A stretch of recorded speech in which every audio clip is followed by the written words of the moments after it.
Rick Riordan presents Dragon Pearl by Yoon Ha Lee. 5. Haven't seen you here before, the tallest guard said, regarding me sourly. The guard had a scar lashing across his face and an empty left eye socket, not even a cybernetic replacement.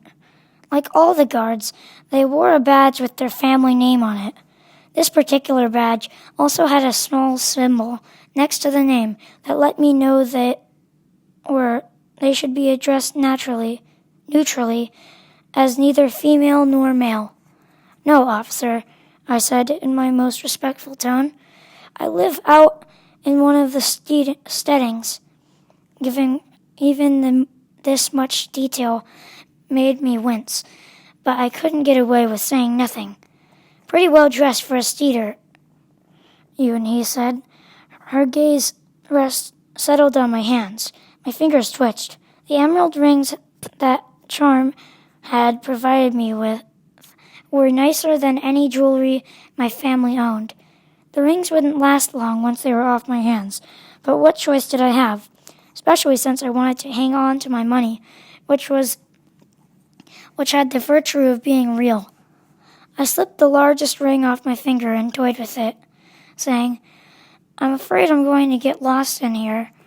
If I couldn't escape the guards, maybe I could wrangle something out of them. Why not a personal escort? They might be useful for fending off thieves." Yoon Ha's eyes brightened with greed. Something could be arranged. The tallest guard shook their head, but didn't do anything to interrupt the transaction. "Where are you headed, anyway?" I thought quickly. I should be here to buy something. What wouldn't cost too much, but would prove handy once I got into space. To my mortification, my stomach rumbled before I could come up with an answer. Yoon Ha laughed and plucked the ring out of my grasp. A tickling sensation fizzed through my bones. The ring flickered like a malfunction hologram as Yoon Ha slipped it onto her little finger. Had she noticed? No.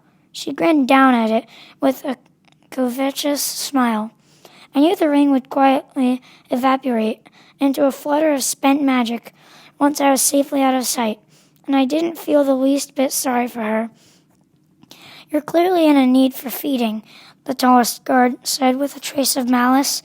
"We'll show you a good place to fill your belly, and in return you can treat us to a few drinks." I bobbed a bow. "Of course," I said. I was outnumbered, after all. The 4 guards chivied me along, joking about this merchant or that tourist, or recounting favorite bribes. Remembering the time someone had bought them off with prawns, real prawns, not vat-grown flavored protein, made them smack their lips. I couldn't help resenting the things they took for granted. My heart sank when we stopped in front of a lavish garden with arches covered in artfully arranged vines. Pink flowers drooped from the vines in curling sprays, and their fragrance dizzied me. I couldn't imagine how much effort the gardeners must have put into maintaining the flowers outside of a hydroponics unit. Yoon Ha shoved me forward into a courtyard full of bamboo tables and chairs. A few other customers were there, enjoying a mid-afternoon snack. "Go on," she said, smirking. She pulled out a chair for me at the closest empty table. "This spot looks good. We'll let you order first." I seated myself demurely and stared at the chopsticks in front of me. The guards dragged over more chairs. A graceful young man emerged from one of the archways, bringing a tray with cups of fragrant jasmine tea. The cups were the first clue that I needed to get out of there fast. I recognized good celadon when I saw it. The porselain's translucent blue-green sheen was unmistakable. This place was definitely out of my budget range.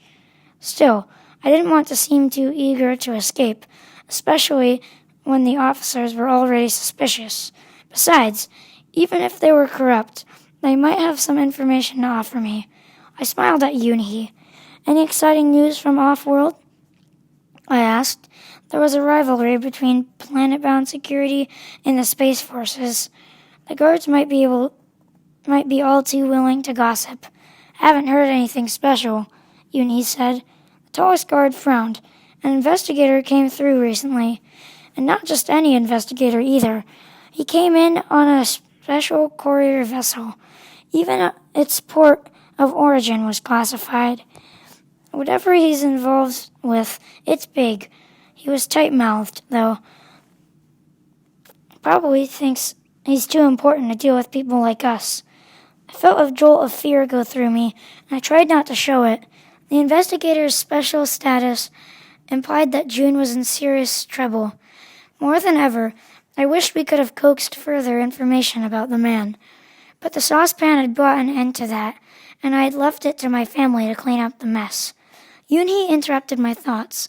Well, a hotshot investigator isn't going to linger in a dump like Hongok, so who cares about him? She stared at my rings. Those are the biggest emeralds I've ever seen. She reached for my hand. I wanted to nip her. The one-eyed guard might have revealed more if she'd let them keep talking. I pulled off the rings and cast them on the table, where they spilled in a tumble of facets brighter than cat eyes. What could be important enough to bring an investigator here, anyway? I asked Yoon Ha, though her attention was clearly elsewhere now. I thought all the action was on. I picked a random planet I'd heard about on the news a couple days ago, Meso. Oh, that's old news, Yoon Ha said dismissively as he tried on another ring. A third guard, a man with orange highlights and his spiky hair, joined in. The real action is in the ghost sector.